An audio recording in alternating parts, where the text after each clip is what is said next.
আজকের গল্প adventure of ফাঁকা বাড়ি। লেখকের নামবিহীনী গল্পটি এসেছে বগুড়া থেকে। 13ই ডিসেম্বর। এদিনের কিছু স্মৃতি আছে যা আমার জীবনের অন্যরকম অভিজ্ঞতা। আগের দিন রাত থেকেই মনে হচ্ছিল পরদিন সোনাবাবুর সঙ্গে দেখা হবে। প্রাইভেট পড়ার কথা বলে গেলাম তার ভাবির বাসায়। ভয়ে আনন্দে মনটা কেমন জানি করছিল। ভাবি বললেন, রাতে ঘুম হয়নি না?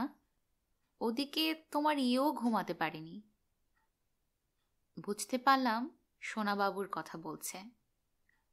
কি যে ভালো লাগছিল তা বোঝাতে পারবো না। শুনলাম গতকাল এসেছে, কোনো এক বন্ধুর বাড়িতে নাকি উঠেছে। সে রাজশাহীতে পড়াশোনা করে, আর আমি স্থানীয় একটা কলেজে। কিছুক্ষণের মধ্যেই ভাবির বাসায় আসবে জেনে অপেক্ষার প্রহর গুনতে লাগলাম। অপ্রত্যাশিতভাবে পাওয়ার মাঝে আলাদা একটা ভালো লাগার অনুভূতি কাজ করে বুঝতে পারলাম।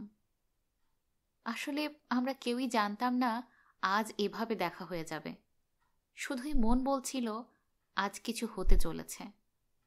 মাঝে মধ্যে মনের কথাও শুনতে হয়। সে এলো আধা ঘন্টা পর। লজ্জা করছিল, আবার শীতল একটা স্রোত বয়ে গেল যেন বুকের ভেতর। সে যখন আমার হাত ধরল, মনে হলো এ হাতে হাত রেখে নির্ভয়ে পথ চলা যায়। এটা প্রথম হাত ধরা নয়, আসলে 2 মাস 9 দিন পর দেখা তো, তাই কেমন জানি নতুন নতুন লাগছিল। সোনাবাবু বলল, আমার এক বন্ধুর বাসায় যায় চলো। বাসায় তার বাবা মা কেউ নেই।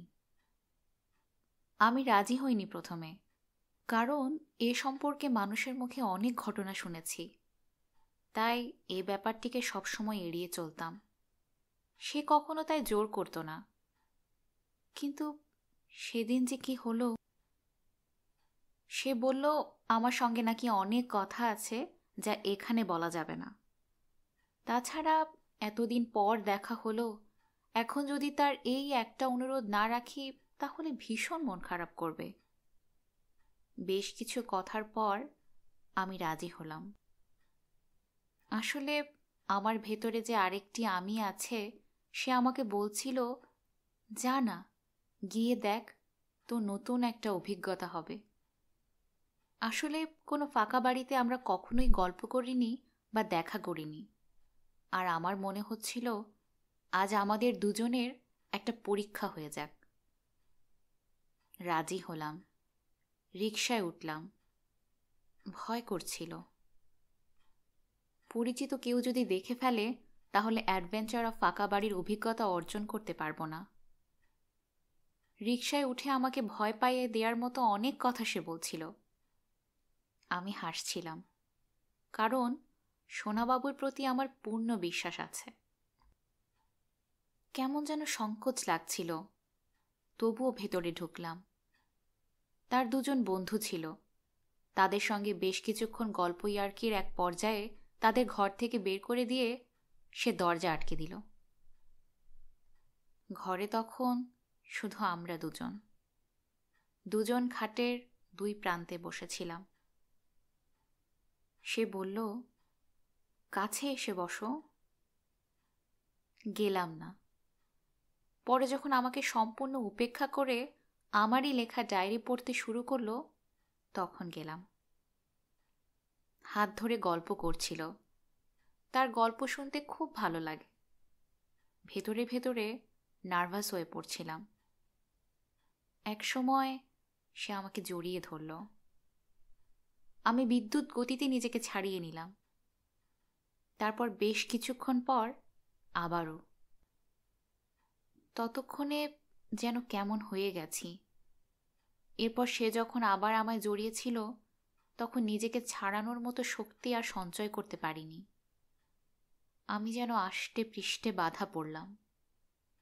মনে হলো দুর্বল কোনো স্বর্ণলতা শক্ত বৃক্ষকে জড়িয়ে বেঁচে থাকার চেষ্টা করছে। আমার সমস্ত শক্তি যেন কেউ কেড়ে নিল। ভালোবাসার মানুষকে জড়িয়ে ধরলে এত ভালো লাগে তা আগে বুঝিনি। কেমন জানি মাথাটা ঝিমঝিম করছিল। ভালো লাগার আবেশে শরীরটা যেন অবশ হয়ে গিয়েছিল। মনে হচ্ছিল সারাটা জীবন যদি এভাবে থাকা যেত। এক সময় ঘর থেকে বের হলাম।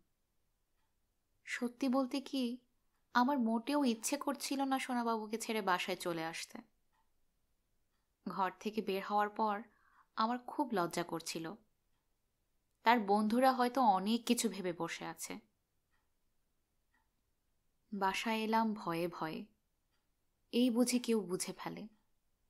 অনুশোচনা হচ্ছিল খুব। সারাক্ষণই মনে হচ্ছিল আমি বুঝি তাকে জড়িয়ে আছি। এ দিনটি আমার অন্যরকম একটা দিন এই কারণে যে এই প্রথম তাকে এত কাছে পেয়েছি, নিজের ইচ্ছায় তো। আনলাকি 13 আমাকে সুন্দর কিছু উপহার দিয়েছে। সোনাবাবু খুব ভালো বলেই আমাকে কুৎসিত কোনো অভিজ্ঞতার সম্মুখীন হতে হয়নি। তাই অ্যাডভেঞ্চার অফ ফাঁকা বাড়ির অভিজ্ঞতা আমার কাছে খুব মধুর, খুব নির্মল, খুব আনন্দের। গল্পটি এখানেই সমাপ্ত। কেমন লাগলো এই গল্প শুনে কমেন্ট করে জানান আমাকে, আর শেয়ার করে অন্যদের জানান এই গল্পটা। সাবস্ক্রাইব করে না থাকলে এখনই করে ফেলুন। আপনার গল্পের অপেক্ষায় থাকলাম। আজকের মতো বিদায়।